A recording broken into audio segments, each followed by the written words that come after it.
Hello friends, ഇന്ന് നമുക്ക് മാങ്ങയൊക്കെ ഇട്ട് നല്ല മെത്തോലിക്കറി ഉണ്ടാക്കാവേ. അതിനായിട്ട് അതിൻ്റെ തലയും വാലും ഒക്കെ കളഞ്ഞ് നല്ലപോലെ വൃത്തിയാക്കാനായിട്ട് കുറച്ച് ഉപ്പും കൂടി ഇട്ട് നല്ലപോലെ തേച്ച് കഴുകി വൃത്തിയാക്കി എടുക്കാം.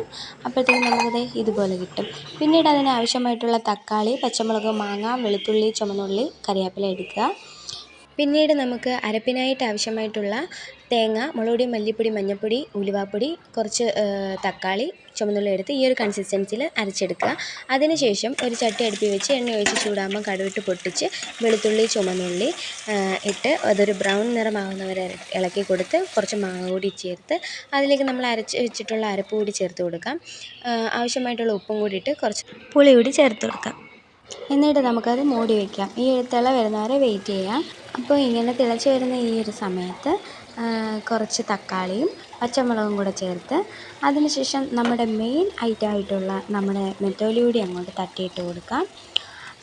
തവിയിട്ട് ഇളക്കരുതെന്നാണ് പറയുന്നത്, പക്ഷെ ഒന്നും ഇളക്കിയില്ലെങ്കിൽ എനിക്കൊരു സമാധാനമില്ല. എന്നിട്ട് കുറച്ച് കറിവേപ്പിലയുടെ നുള്ളിയിട്ട് നമുക്ക് അടച്ച് വെച്ച് വേവിക്കാം. അപ്പോൾ നമ്മുടെ കറി ഏകദേശം ഇങ്ങനെ കുറുകി വന്നിട്ടുണ്ട്. ഈ ഒരു ഗുളുഗുളു സൗണ്ട് വരുന്ന ഈ ഒരു സമയത്ത് നമ്മുടെ കറിയൊക്കെ റെഡി ആയിട്ടുണ്ട്. അപ്പം മാങ്ങയിട്ട നല്ല അടിപൊളി നെത്തോലി കറി റെഡി ആയിട്ടുണ്ട്.